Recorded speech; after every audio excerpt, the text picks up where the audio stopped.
اس کے بعد دوسری آ جاتی ہے شہوات, خواہشات. اب خواہشات تو بہت ساری ہیں, ہر انسان کی اپنی خواہشات ہیں جن کے اندر وہ جھگڑا ہوا ہے. یہ خواہشات انسان کے ویک پوائنٹس ہوتے ہیں. اس کو آپ نفس بھی کہہ سکتے ہیں عام زبان میں.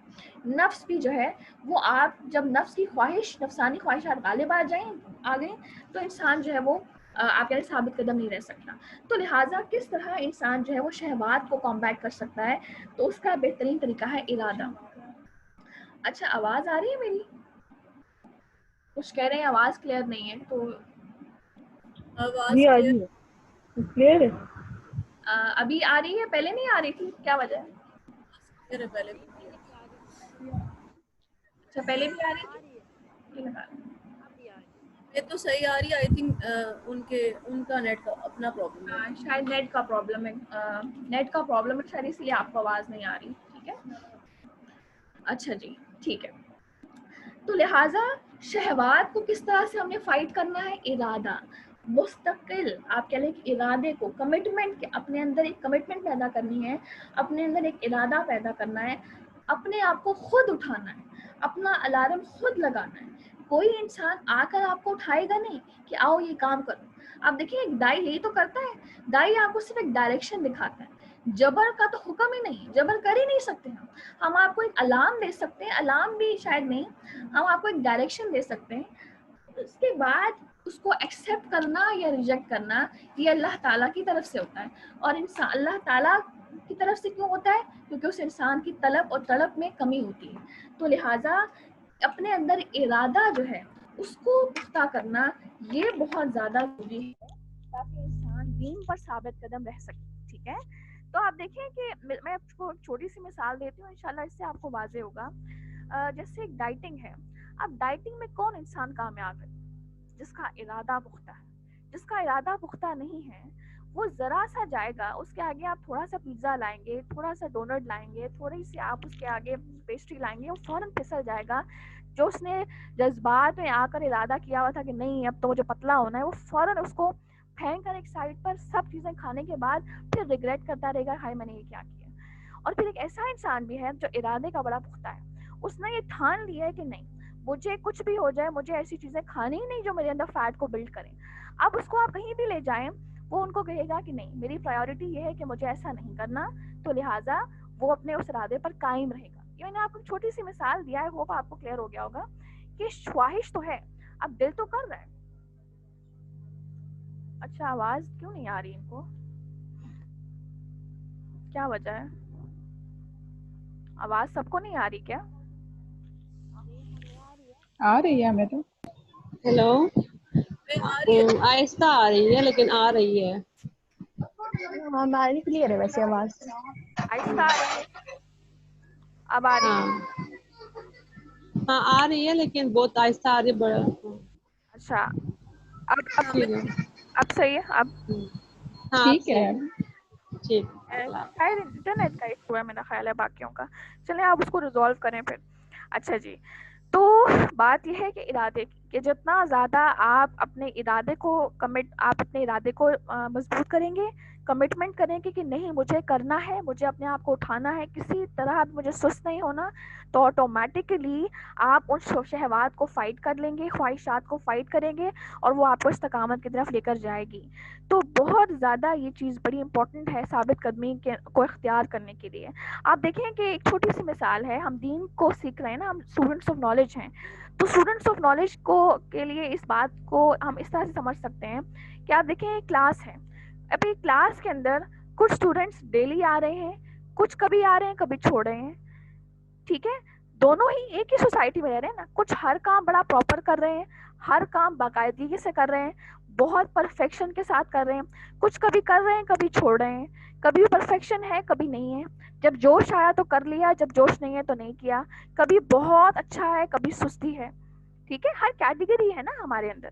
تو اب کیا ہے کہ فرق کہاں آ رہا ہے؟ دونوں ہی طرح کے اسٹوڈنٹس ایک ہی سوسائٹی کے ہیں, ایک طرح کی ذمہ داریاں ہیں, سب کی اپنی اپنی ذمہ داریاں ہیں, ہر ایک ذمہ داریوں میں جھگڑا ہوا ہے, کوئی ریلیکس نہیں ہے, لیکن کام آگے جو آؤٹ پٹ ہے اس کے اندر فرق کیوں آ رہا ہے؟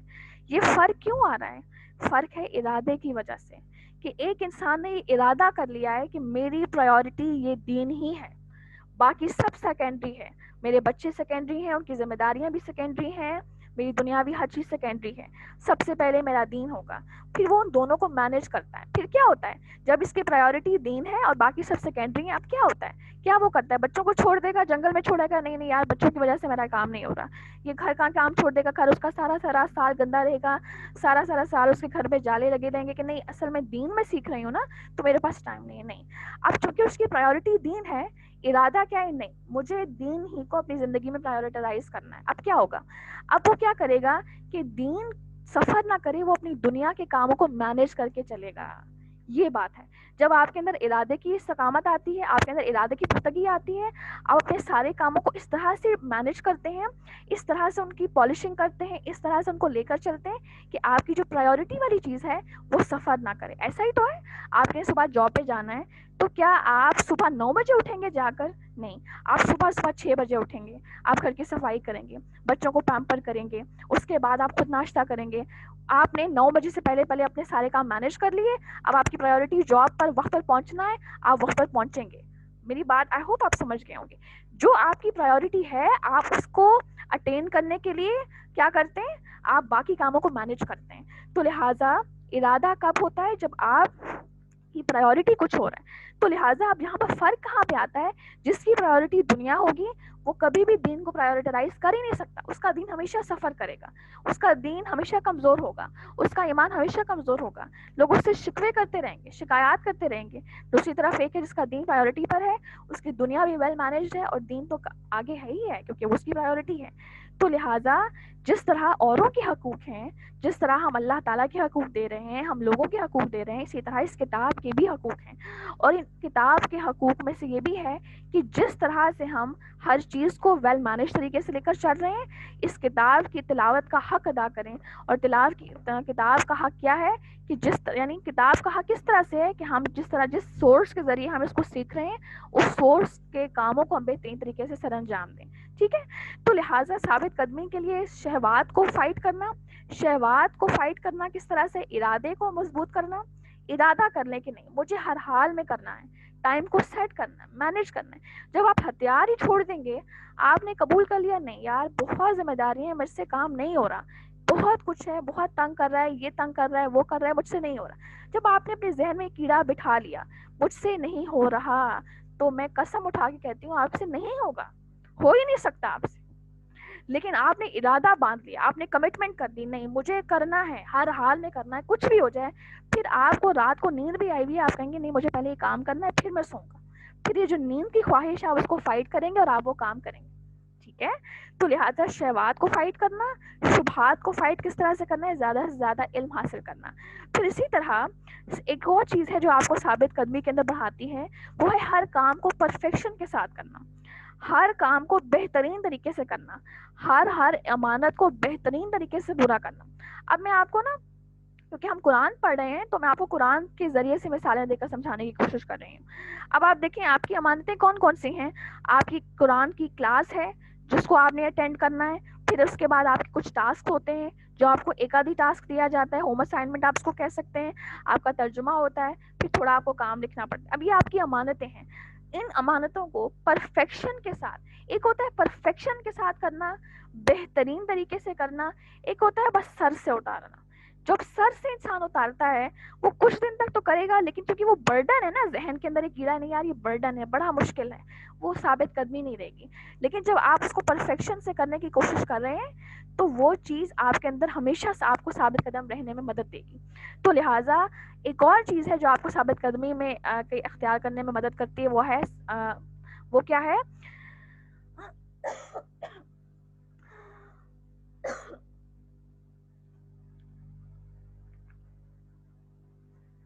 ہر کام کو پرفیکشن کے ساتھ کرنا.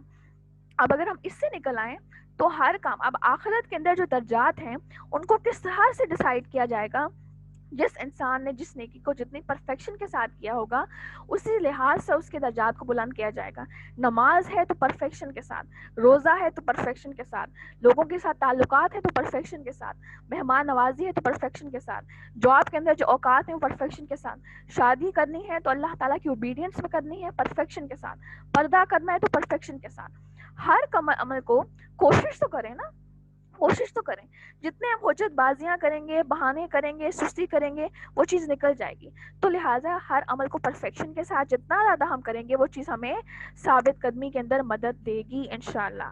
تو لہٰذا یہی اس پوری آیت کا قلب لباب ہے کہ ثابت قدم رہیں گے تو ہی ایمان میں اضافہ رہے گا، تو ہی اطاعت کے اندر اضافہ ہوگا، تو ہی یہ وہ انسان ہے کہ جس کے نروز کے اندر دین رچ بس گیا ہے، جو کلیم کرے گا قبر میں بھی کہ میں نے پوری زندگی کتاب کو پڑھا بھی، اس کو سمجھا بھی، اس کو اپنے ساتھ رکھا.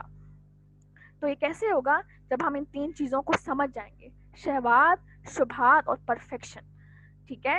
تو لہٰذا یہ بہت بہت زیادہ ضروری ہے کہ دین کا علم سیکھا جائے، ارادے کو استقامت رہے اور پرفیکشن کے ساتھ کیا جائے. کیونکہ ایک حدیث ہے جو بہت بہت زیادہ دل دہلا دینے والی ہے، اور حدیث میں آتا ہے کہ آپ صلی اللہ علیہ وآلہ وسلم نے فرمایا کہ آدم کی اولاد میں سے ہر 1000 میں سے 999 لوگ جہنم میں جائیں گے.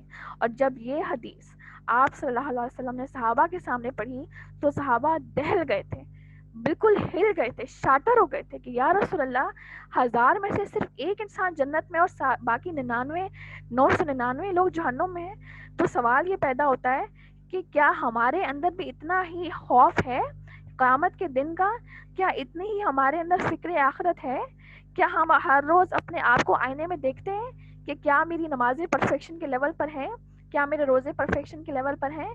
کیا قرآن کے ساتھ تعلق پرفیکشن کے لیول پر ہے؟ یا ہم ہر وقت اپنی ذمہ داریوں کو برڈن بنا کر انہی کو سنبھال کر انہی کو بتا کر ہم جو ہے وہ چھٹکارا حاصل کرنے کی کوشش کر رہے ہیں؟ یہ سب چیزیں تو ادھر ہی ہیں. اصل چیز تو یہی آپ کے ساتھ جائے گی.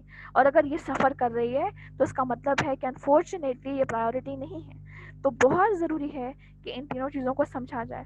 اللہ تعالیٰ ہمیں فکر آخرت اختیار کرنے کی توفیق عطا فرمائے، قرآن کا حق ادا کرنے کی توفیق عطا فرمائے، ہمیں دل کے کانوں کے ساتھ چیزوں کو سمجھنے کی توفیق عطا فرمائے، ہمیں قرآن کی ہر آیت میں اپنے آپ کو دیکھنے کی توفیق عطا فرمائے، اور ہمیں دنیا کے کاموں کے ساتھ ساتھ دین کو پرائیورٹی پر رکھ کر اس پر عمل کرنے کی توفیق عطا فرمائے. قرآن کو ہمارے دلوں کا نور، ہماری آنکھوں کی ٹھنڈک بنائے. آمین اللہم آمین. اللہم فقہنی فی الدین، اللہم فقہنی فی الدین، اللہم فقہنی فی الدین. سبحانک اللہم و بحمدک، اشہد ان لا الہ الا انت، استغفرک و اتوب الیک. آج کیا ٹائم ہے؟ 3 بجے ہم نے اسٹارٹ کیا تھا. اچھا ابھی تو 4 ہو رہے ہیں، ابھی آدھا گھنٹہ ہے. اٹھنا نہیں ہے کسی نے، ٹھیک ہے؟ مجھے لگا ٹائم بہت زیادہ ہو گیا. I'm sorry. اچھا جی چلیں آگے چلتے ہیں. آج ابھی مجھے ایسے لگ رہا تھا کہ ٹائم بہت زیادہ ہو گیا، لیکن ٹائم ہے ابھی. چلیں جی آگے آ جائیے. اصل میں یہاں پہ تو پتہ بھی نہیں چلتا نا کہ کون اٹھ رہا ہے کون بیٹھ رہا ہے، ویژول ہے نا سب کچھ. ہاں جی چلیں بسم اللہ الرحمن الرحیم. آیت نمبر 69 پر آ جائیے. اور جو بھی اللہ تعالیٰ کی اور رسول اللہ صلی اللہ علیہ وآلہ وسلم کی فرما برداری کرے گا. آپ دیکھیں یہ جو آیات کا تسلسل کتنا خوبصورت ہے کہ آپ کو بار بار اللہ تعالیٰ کی ہی اطاعت کی طرف راغب کیا جا رہا ہے، اس کانسیپٹ کو بٹھایا جا رہا ہے. اطاعت کس طرح ہوگی وہ میں نے ابھی آپ کے سامنے رکھا ہے، شکوک، شبہات اور پرفیکشن کے لیول کو. اچھا اس کے اندر اب آپ ایک اسائنمنٹ اپنے پاس لکھ لیجئے. اسائنمنٹ یہ ہے کہ نیکی کے اندر ثبات کیسے آتی ہے. ثبات آپ ثابت قدمی بھی کہہ سکتے ہیں. نیکی کے اندر ثابت قدمی کیسے آتی ہے، ٹھیک ہے؟ تو آپ میں سے ہر انسان جو ہے وہ آپ کی جس طرح سے آپ کا ایکسپیرینس ہے، جو آپ نے آبزرو کیا ہے، وہ آپ اس کو نوٹ ڈاؤن کریں گے، ٹھیک ہے؟ تو اسائنمنٹ میک شور کریں آپ سب لکھیں، ٹھیک ہے؟ وقت پر دیں. بعد میں آپ دیں گے تو اس کا فائدہ نہیں ہوگا. جو وقت آپ کو الاٹ کیا جا رہا ہے، جو آپ کے گروپ لیڈرز آپ کو الاٹ کرتے ہیں، ان کا احترام کریں. آپ کے اوپر ان کو مقرر کیا گیا ہے، آپ ان کی بات کی قدر کریں، ان کی بات کا احترام کرتے ہوئے اس کام کو پورا کریں. کیونکہ یہ قرآن کے معاملے میں آپ کے لیڈرز بنے ہوئے ہیں، ٹھیک ہے؟ ہر انسان برابر ہے، لیکن ان کے اوپر ایک ذمہ داری یہ لگائی گئی ہے کہ آپ کے ساتھ آپ کے کام کو بہترین کرنے میں سر انجام آپ کی مدد کریں، ٹھیک ہے؟ تو لہٰذا آج ایک شکایت آ رہی تھی کہ کچھ لوگ جو ہے وہ کام پراپرلی نہیں دے رہے. باجی ماریا بہت پریشان تھیں اپنے ممبر سے، اور وہ کہہ رہی تھی کہ مجھے کام جو ہے وہ پراپر نہیں مل رہا، اسپیشلی تفسیر. تو لہٰذا آپ کوشش کریں کہ ایسا نہ کریں، ٹھیک ہے؟ آئی ہوپ کہ آج کے آیات آپ کو یہ سب چیزیں سمجھانے کے لیے کافی ہوں گی. ان میں میرا کوئی فائدہ ہے ہی نہیں، مجھے بار بار یہ باتیں کرتے ہوئے اچھا بھی نہیں لگتا، آنیسٹلی اسپیکنگ میرے پاس اتنا ٹائم ہی نہیں ہوتا کہ میں آپ کے ان مسئلوں کا حل نکالوں، آپ سے بات کروں، میرے پاس اتنا ٹائم نہیں ہے. تو لہٰذا میں نے یہی سوچا ہوا تھا کہ جو کام کرے گا ہم اس کو اپریشیٹ کریں گے، ہاں جو نہیں کرے گا ہم اس پر جبر نہیں کریں گے، ہم اس پر کوئی زبردستی نہیں کریں گے، ہم اس سے بار بار نہیں پوچھیں گے، اس سے بار بار کانٹیکٹ نہیں کریں گے. لیکن یہ جو قرآن کا تعلق ہے نا، یہ جو قرآن کا ایک رشتہ ہے، یہ اتنا مضبوط ہے کہ دل سے دل جڑا ہوا ہے. تو تکلیف ہوتی ہے کہ ایک انسان پہلے کنیکٹڈ تھا اور اب وہ لیزینس شو کرتا ہے. لیزینس کیا ہے؟ یہ چھوٹی چھوٹی بہانے ہیں، اور یہ چھوٹے چھوٹے بہانے وہی ہیں جو ہم نارملی دیتے ہیں اپنی روٹینس کے بہانے، کام نہیں ہوتا، بزی ہوں، پڑا صحت بیمار ہے، بچے ہیں. یہ سب چیزیں تو آپ کے ساتھ ساتھ رہیں گی، یہ تو قیامت تک آپ کے ساتھ ہیں. کیا جب تک یہ ساتھ رہیں گے آپ تب تک اسی طرح رہیں گے؟ تو یہ تو آپ کی موت تک آپ کے ساتھ ہیں. تو موت تک کیا بھولے رہیں گے؟ موت تک اسی طرح نگلیکٹ کرتے رہیں گے؟ موت تک اسی طرح لیزینس شو کریں گے؟ نہیں، ان کے ساتھ ساتھ آپ کو لے کر چلنا ہے اور اپنے لیڈرس کو راضی کرنا ہے آپ نے. ٹھیک ہے، بہت اچھے سے کام کریں. سیکنڈلی ایک اور بڑی امپورٹنٹ بات ہے، پرفیکشن سے بات تھی نا، تو پرفیکشن تب آتی ہے جب آپ اپنی ذہنیت خود بیچ میں شامل کرتے ہیں. تو اس کے لیے میں نے آپ کے لیے ایک اسٹریٹجی، کیونکہ انسان جس طرح دیکھتا ہے پھر اپنی اسٹریٹجیز کو ریمولڈ کر لیتا ہے، ان کو دوبارہ سے بنا لیتا ہے. تو لہٰذا میں نے آپ سے یہ کہا تھا کہ جب آپ اسائنمنٹس لکھ لیں تو آپ اپنی اسائنمنٹس کو اپنے گروپ لیڈرس کے حوالے کر دیں، یعنی ان کی پکچرز ان کو بھیج دیں. پھر جو دن ان کو الاٹ کیا ہے نا، جو ٹائمنگ انہوں نے الاٹ کی ہوئی ہے، وہ اس ٹائمنگ کے اندر وہ ساری اسائنمنٹ وہ group leader with the help of name, یا پھر آپ اپنا نام اس اسائنمنٹ کے اوپر لکھ دیں گے تو وہ ایزی ہو جائے گا ریکگنائز کرنے میں. تو وہ ساری وہ بھیج دے گا. ٹھیک ہے، اس سے یہ ہوتا ہے کہ ہر ایک انسان کا اپنا لکھا ہوا سامنے آتا ہے. اب جب آپ نے آج میں نے آپ کو اسائنمنٹ دی، آپ نے فوراً اپلوڈ کر دی، آپ نے گروپ لیڈر کا جو الاٹڈ ٹائم تھا اس کو فالو نہیں کیا. اب کیا ہوتا ہے، جو باقی ہیں وہ سب پڑھ لیں گے اس کو. اب ان کو کیا نقصان ہوگا؟ آپ کو تو فائدہ ہو گیا، ان کو نقصان یہ ہوگا کہ ان کو خود سوچنے کا موقع نہیں ملا. سب کچھ آپ کا انہوں نے اٹھایا اور آپ کا لکھ لیا. ٹھیک ہے، آپ نے خود سوچنا ہے، اور وہ خود سوچنا اسی طرح سے ہوگا کہ آپ نے اپنی اسائنمنٹ گروپ لیڈر کو دینی ہے، وہی اپلوڈ کرے گا گروپ پر. فرائیڈے ہوتا ہے میرا خیال ہے دن، اور شاید ایک سیٹرڈے دن ہوتا ہے. ٹھیک ہے، یہ زیادہ بہتر ہے. اس طرح سے پرفیکشن آتی ہے اور پھر آپ کو بہترین سیکھنے کا موقع ملتا ہے. ٹھیک ہے، اچھا جی آگے آ جائیے. بسم اللہ الرحمن الرحیم. تو اور جو لوگ بھی اللہ تعالیٰ کی اور رسول اللہ صلی اللہ علیہ وسلم کی فرمانبرداری کریں وہ ان لوگوں کے ساتھ ہوں گے جن پر اللہ تعالیٰ نے انعام کیا ہے، جیسے نبی اور صدیق اور شہید اور نیک لوگ، یہی بہترین رفیق ہیں. یعنی کہ جب ہم نے اطاعت کے کانسیپٹ کو سمجھ لیا کہ اطاعت دین، اللہ کی محبت، اللہ تعالیٰ کے رسول کی اطاعت، اللہ تعالیٰ کی اطاعت یہ آپ کی نروس کے اندر ہے. آپ کی زندگی کا ہر لمحہ، آپ کی شادی، آپ کا لین دین، آپ کی عبادات، آپ کا لباس، آپ کا ہر چیز، آپ کی مہمان نوازی، آپ کا ہر معاملہ یہ تو بہت میں نے لمیٹڈ سا آپ کے سامنے رکھے ہیں. زندگی کا ہر فیز دین کے مطابق ہے. آپ دیکھ رہے ہیں کہ دین میں کیا حکم ہے، اچھا میں ویسا کروں گی. کیا میرا رب اس سے راضی ہوگا، اچھا ٹھیک ہے میں ویسا کروں گی. اس کا مطلب ہے کہ آپ اللہ اور اس کے رسول کی فرمانبرداری کر رہے ہیں. تو ایسے انسان کو اللہ تعالیٰ موٹیویٹ کرنے کے لیے کہہ رہے ہیں، اللہ تعالیٰ اس کو خوشخبری دے رہے ہیں کہ اللہ تعالیٰ نے ان کے لیے تیار کر رکھا ہے، ان کے لیے رفاقت تیار کر رکھی ہے. رفاقت کہتے ہیں ساتھی کو. کون ان کے ساتھی ہوں گے؟ انبیاء ہوں گے، صدیق ہوں گے، شہید ہوں گے اور نیک لوگ ہوں گے. اور اس کے بارے میں حدیث میں آتا ہے کہ آپ صلی اللہ علیہ وسلم نے فرمایا کہ آدمی انہی کے ساتھ ہوگا جن سے اس نے محبت کی ہوگی. اور یہ ایک نارمل سا فیکٹ ہے کہ انسان جس سے محبت کرتا ہے اس کو راضی کرنے کی کوشش کرتا ہے، اس کو فالو کرنے کی کوشش کرتا ہے. اپنے شوہروں کی مثال لیجیے، آپ ان سے محبت کرتے ہیں تو کیا آپ اپنی منمانی کرنے کی کوشش کرتے ہیں؟ نہیں. بعض اوقات آپ کو اپنی خواہش کو ایک سائڈ پہ رکھنا پڑتا ہے کہ کہیں وہ ناراض نہ ہو جائے. یہی ہے سچی محبت، یہی ہے مودہ جس کو اللہ تعالیٰ نے ایک شوہر اور بیوی میں رکھا ہے. اور مودہ کیا ہے؟ کمپرومائز کا نام ہے. تو لہٰذا یہی چیز یہاں پر بات کی جا رہی ہے کہ جب انسان جس سے محبت کرتا ہے وہ قیامت کے دن اسی کے ساتھ اٹھایا جائے گا، اور وہ ایون جنت میں بھی اسی کے ساتھ ہوگا. تو جس انسان نے نبی صلی اللہ علیہ وسلم کی محبت میں ان کی فرمانبرداری کی، اللہ تعالیٰ کی محبت میں اللہ تعالیٰ کی فرمانبرداری کی، قیامت کے دن وہ نبی صلی اللہ علیہ وسلم کے ساتھ ہوگا، انبیاء کے ساتھ ہوگا، صدیقین کے ساتھ ہوگا، شہداء کے ساتھ ہوگا، صالحین کے ساتھ ہوگا. بہترین رفاقت ہوگی.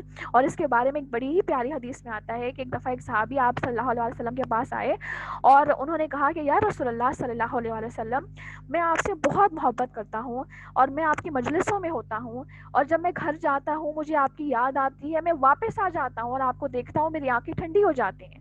لیکن جب میں مر جاؤں گا اور مجھے یہ یقین بھی نہیں کہ میں جنت میں جاؤں گا بھی یا نہیں. صحابی ہو کر یہ بات کریں کہ مجھے یقین بھی نہیں کہ میں جنت میں جاؤں گا بھی یا نہیں. اب یہاں پر جو یقین نہ ہونا ہے نا، یہ آپ کو مزید ایفرٹ میں بڑھا دیتا ہے. ہمارا مسئلہ یہ ہے کہ ہم نے خود سے ایک ورچوئل قسم کا یقین بٹھا لیا. یہی چیز ہمیں لیزینس کی طرف لے کر جا رہی ہے اور یہی چیز ہمیں ثابت قدم نہیں رہنے دیتی. تو وہ صحابی کہتے ہیں کہ یا رسول اللہ مجھے یقین بھی نہیں کہ میں جنت میں جاؤں گا بھی یا نہیں، لیکن اگر میں جنت میں چلا بھی گیا تو میں تو بہت نیچے ہوں گا، آپ تو بہت بلند درجے پر ہوں گے، تو میں تب کس طرح میں آپ کو دیکھوں گا اور میں تب کس طرح آپ سے ملاقات کروں گا. تو آپ صلی اللہ علیہ وسلم نے فرمایا کہ آدمی جس انسان سے محبت کرتا ہے قیامت کے دن وہ اسی کے ساتھ ہوگا. تو لہٰذا نبی وسلم کی رفاقت تبھی ملے گی جب انسان ان کی اطاعت کرے گا، ان کی محبت میں سنتوں کی اتباع ہوگی. ہم نے رمضان میں کتنی سنتیں دیکھی تھیں، اور آپ دیکھیں کہ بعض اوقات صرف نالج کے انبار لگ رہے ہوتے ہیں، عمل سے انسان خالی ہوتا ہے. کہیں خدا نخواستہ ہم بھی ان لوگوں میں سے نہ ہو جائیں.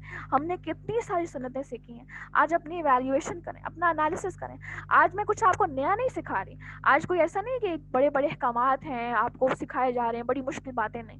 آج ایک ریویژن ہے، آپ کا ایک ایمان بوسٹر ہے، آپ کو کھڑا کیا جا رہا ہے. میں جب ان کی تیاری کر رہی تھی تو جب میں نے آیات کی تیاری کی، مجھے اپنا آپ اتنا حقیر لگ رہا تھا کہ ہم تو کچھ کر ہی نہیں رہے. بس ایک بڑے خوش ہو جاتے ہیں ممبر پہ آ کر بیٹھ کر اور تقریریں کر کے، اور ہم بڑے خوش ہیں کہ ہم قرآن کے حامل بنے ہوئے، لیکن اطاعت بالکل نہیں ہے اور ہمارے اندر سستی آتی جا رہی ہے بہت زیادہ. تو بہت ضروری ہے کہ ہمارے لیے یہ بوسٹر ہمارے لیے کارآمد ثابت ہو. تو اپنا انالیسس کریں کہ وہ جتنے بھی ہم نے سنتیں سیکھیں ان میں سے کتنی سنتیں مجھے یاد ہیں، کتنی سنتیں میں بچوں کو سکھا رہی ہوں. آپ کا بچہ چھوٹا سا ہے نا، وہ آپ کی گود میں ہے، شاید وہ دودھ پیتا ہے، بہت چھوٹا ہے. آپ کو لگتا ہے اس کو سکھانے کا کیا فائدہ؟ آپ کو لگتا ہے یہ تو بیچارہ بول بھی نہیں سکتا، لیکن وہ بچہ ریکارڈ کر رہا ہوتا ہے. وہ جیسے ہی چھینک مارے آپ بولے الحمدللہ، بڑے پیار سے بولے الحمدللہ، اس بچے نے اس کو ریکارڈ کر لیا. جیسے اس کو دودھ پلانے لگے بولے بسم اللہ الرحمن الرحیم، وہ بچہ ریکارڈ کر رہا ہے. آپ قرآن پڑھیں یا ساتھ اس کو بٹھا لیں. اپنے بچوں میں یہ چیز لائیں تو صحیح. ہم پتہ نہیں، مجھے نہیں سمجھ میں آتا کہ ہم لوگ کہاں جا رہے ہیں. ہم نے بیچارے بچوں کو اتنا برڈنائز کیوں بنا لیا اپنے اوپر. یہ بچے برڈن نہیں ہے، یہ آپ کے جنت کا سرمایہ ہے. ان کے اوپر انویسٹ کریں. آپ جو کام، آپ واش روم اس کو لے کر جا رہے ہیں نا، آپ شروع میں کھڑے ہو کے دعا، جو آپ کو دعا بتائی گئی ہے. دعا کیا ہے واش روم جانے سے پہلے کی؟ اللہم انی اعوذ بک من الخبث والخبائث. بچے کو واش روم میں لے کر جا رہے ہیں نہلانے کے لیے، دعا پڑھیں. بچے کو وہاں پر جا کر، آپ وہاں سے جا کر نہلا لیا، آپ نکل رہے ہیں، بولے غفرانک. وہ بچہ ریکارڈ کر رہا ہے یار آپ کو. جب اب وہ 2-3 سال کا ہو جائے گا، 4 سال کا ہو جائے گا، کل کو وہ بولنے لگے گا وہ سب چیزیں، کیونکہ آپ نے پہلے سے اس میں ڈالی ہوئی تھی. پھر جب آپ اچھی طرح، تب پہلے تو آپ نے کچھ سکھایا نہیں. جب وہ 5 سال کا ہو رہا ہے، اس کو بسم اللہ بھی نہیں آتی، اس کو کلمہ بھی نہیں آتا، آپ پریشان ہو رہے ہیں. تو لہٰذا یہاں اللہ اور رسول کی اطاعت بہت وسیع ٹاپک، اس پہ بہت زیادہ بولا جا سکتا ہے. لیکن کیا ہم عمل کر رہے ہیں؟ کیا ہم ان کو انالائز کر رہے ہیں، اپنا ٹیسٹ کر رہے ہیں، اپنے آپ کو شیشے میں دیکھ رہے ہیں، اپنے آپ کو آئینے میں دیکھ رہے ہیں؟ یہ ضروری ہے. اللہ تعالیٰ ہمیں عمل میں آسانی کرے، آمین. تو لہٰذا یہ لوگ ان کے رفیق ہوں گے. اور ایک بڑی پیاری دعا ہے، یہ جو بندہ عربی کو لکھ سکتا ہے وہ کائنڈلی لکھ لے. بڑی پیاری دعا ہے، اللہم انی اسألک مرافقۃ فی الجنہ. اے اللہ، یعنی ہم یہ دعا کرتے ہیں کہ یا اللہ، میں آپ کی رفاقت طلب کرتا ہوں جنت میں. تو لہٰذا یہ جو حدیث ہے، اس کو پراپر اگر مجھے بہت ہی بہترین سی اس کی ٹرانسلیشن مل جاتی ہے اردو میں، تو میں انشاءاللہ آپ کے ساتھ شیئر کروں گی، بس مجھے یاد رہے انشاءاللہ. تو یہ بڑی پیاری دعا ہے کہ ہم نبی صلی اللہ علیہ وسلم کی رفاقت بھی طلب کرتے ہیں اپنی دعاؤں میں. اگر آپ عربک نہیں مانگ سکتے، آپ اردو میں مانگیں، یا اللہ مجھے اپنے نبی کی اور اپنی رفاقت طلب کر. اسی طرح رب ابن لی عندک بیتا فی الجنہ، یہ تو دعا بہت آسان ہے، اس کو یاد کر لیجیے، ٹھیک ہے. یہ فضل ہے اللہ تعالیٰ کی طرف سے، اور کافی ہے اللہ تعالیٰ جاننے والا. اب یہ فضل کیا ہے کہ آپ نے پوری زندگی انویسٹ کی ہے، آپ نے پوری زندگی کو گروم کیا ہے اللہ تعالیٰ کی اطاعت پر، رسول کی اطاعت پر. یہی آپ کی پرائیورٹی تھی. آپ کے ارادے بہت مضبوط تھے، آپ کے اندر کمٹمنٹ بہت زیادہ تھی، آپ کے اندر علم کی طلب بہت زیادہ تھی. آپ نے کبھی بھی حالات کو اپنے اوپر برڈنائز نہیں کیا کہ وہ آپ کو رکاوٹ کے اندر مجبور کریں، آپ کو کوئٹ کرنے پر مجبور کریں. تو لہٰذا جب قیامت کے دن یہ رفاقت ملے گی شہداء کی، انبیاء کی، بہترین نیک لوگوں کی، تو لہٰذا یہ اللہ تعالیٰ کہہ رہے ہیں کہ تو بہت ہی بڑا فضل ہے اللہ تعالیٰ کی طرف سے، اور کافی ہے اللہ تعالیٰ جاننے والا. اے مسلمانوں، اپنے بچاؤ کا سامان لے لو، اور اگر وہ گروہ بن کر کوچ کرو، یا سب کے سب اکٹھے ہو کر نکل کھڑے ہو. یعنی یہاں پر کہا جا رہا ہے خذو حذرکم سے مراد ہے کہ جنگ کے اندر بچنے کی آلات تیار کر لو. اس دور میں اسلحے تھے، آلات تھے. آج کے دور میں جنگوں کو مختلف طریقے سے کیا جا رہا ہے. آج کے دور میں میدان جنگ نہیں ہے.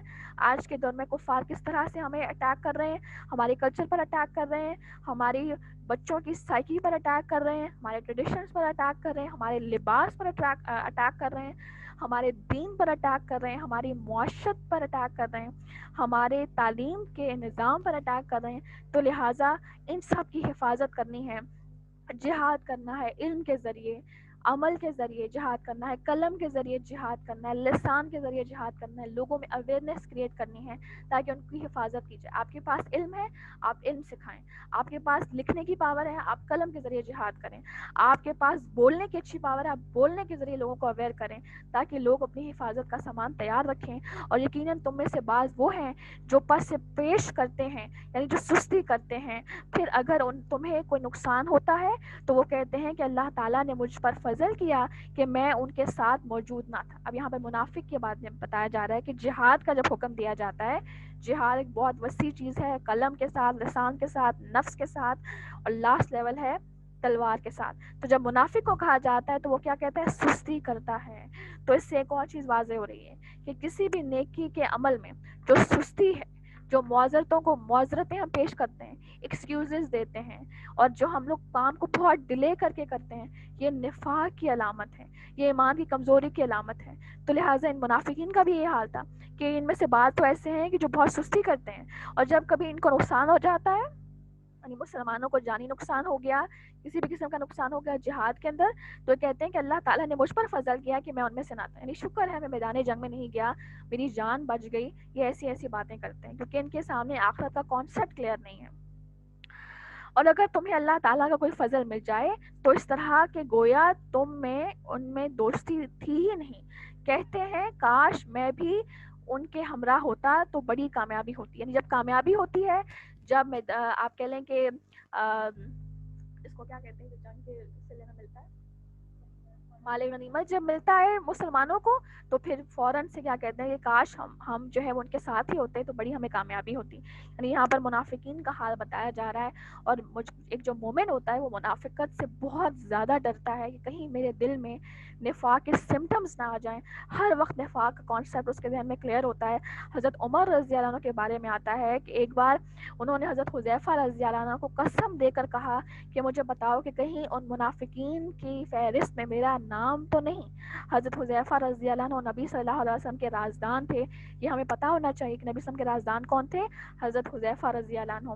تو لہٰذا حضرت حذیفہ رضی اللہ عنہ کو انہوں نے قسم دے کر کہا کہ مجھے بتاؤ کہ کہیں میرا نام اس فہرست میں تو نہیں کہ جن کا نام نبی صلی اللہ علیہ وسلم نے تمہارے سامنے رکھا جو منافقین ہیں. یہ کون کہہ رہے ہیں؟ عمر رضی اللہ عنہ، جن کے بارے میں نبی صلی اللہ علیہ وسلم کیا فرما گئے کہ میرے بعد نبی ہوتا تو عمر ہوتا. اور یہاں تک کہ یہ بھی کہا گیا کہ جب نبی صلی اللہ علیہ وسلم قیامت کے دن اٹھیں گے تو دائیں طرف ابو بکر صدیق رضی اللہ عنہ ہوں گے اور بائیں طرف حضرت عمر رضی اللہ عنہ ہوں گے. یہ وہ شخصیت کہہ رہے ہیں جن کو دنیا میں ہی جنت کی خوشخبری دے دی گئی، عشرہ مبشرہ میں سے ہیں. کہ مجھے بتاؤ کہ کہیں میرا نام تو ان میں سے نہیں. تو آج میں اور آپ اپنا انالیسس کریں کہ ہم کتنا ڈرتے ہیں اپنے بارے میں نفاق سے. ہم کتنا ہر وقت جج کرتے رہتے ہیں کہیں میرے اندر نفاق تو نہیں آ رہا، کہیں میں سست تو نہیں پڑی، کہیں میں کاہل تو نہیں ہو رہی، کہیں میرے اندر بخل تو نہیں آ رہا، کہیں میرے اندر غیبت کے لمحات، غیبت کی وہ سینسیشن تو نہیں آ رہی، کہیں میں لوگوں کو حقیر تو نہیں جان رہی، کہیں میرے اندر علم کا تکبر تو نہیں آ رہا، کہیں میرے اندر عمل کا تکبر تو نہیں آ رہا، کہیں میرے اندر، یعنی کہ نفاق کی جتنی بھی ہم نے دیکھی تھی کریکٹرسٹکس، ہر وقت اپنا امتحان لیتے رہیں، اپنا جائزہ لیتے رہیں تاکہ انسان ہر وقت اپنی فکر آخرت کے اندر مصروف رہے اور اپنی طرف دیکھتا رہے، اپنا جج بنتا رہے، اپنے آپ کو کھنگالتا رہے، اپنی برشنگ کرتا رہے، بجائے اس کے کہ ہر وقت دوسروں کے اوپر نظر رکھنا کہ کون کیا گناہ کرے تو ہم اس کو ڈسکس کریں سب کے سامنے اور غیبتیں کریں اور نہ جانے کیا کچھ. تو لہٰذا بہت بہت ضروری ہے کہ اپنے آپ کا انالیسس کرتے رہنا کہ میں کس مقام پر کھڑی ہوں. اللہ تعالیٰ آج کی اس پوری کنڈیشن کو، ہمارے جو ڈسکشن تھی اس کو ہمارے ایمان میں اضافے کا سبب بنائے. اللہ تعالیٰ ہمیں بہترین عمل کرنے کی توفیق عطا فرمائے. اللہم ارزقنی تفکرا وتدبرا بما یتلوہ لسانی من کتابک والفہم لہ والمعرفۃ بمعانی والنظر فی عجائب والعمل بذلک ما بقیت إنك على كل شيء قدير اللهم آنس وحشتي في قبري اللهم آنس وحشتي في قبري واجعل القرآن نورا وهدى وإماما ورحمة. سب کا بہت شکریہ جوائن کرنے کے لیے. اور اسائنمنٹ جو ہے وہ میں آپ کے سامنے ریوائز کر لیتی ہوں.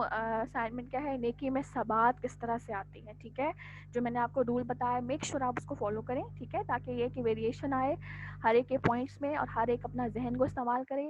کسی کے ساتھ ڈسکس کر سکتے ہیں لیکن یہ ہے کہ اپنا ذہن لڑا کر اس کو لکھیں، تاکہ یہ ہے کہ آپ کے اندر بات ہر ایک کانسیپٹ ہر ایک ٹاپک کا جو کانسیپٹ ہے وہ ہمیشہ کلیئر ہوتا چلا جائے. اور اللہ تعالیٰ ہمارے لیے آسانی بنائے، ہمارے حالات کو آسان کرے، تاکہ ہمارے لیے قرآن کو پڑھنا، اس کو سمجھنا، اس کا حق ادا کرنا، اس کو آگے پھیلانا، جہاد کا جذبہ ہمارے اندر بڑھتا چلا جائے.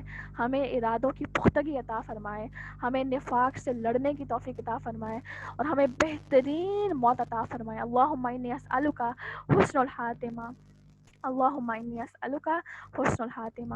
سبحانک اللہم و بحمدک اشہد ان لا الہ الا انت استغفرک و اتوب الیک. سب اپنا بہت خیال رکھیں. انشاءاللہ تعالی نیکسٹ ویک ہماری ملاقات ہوگی. اللہ حافظ.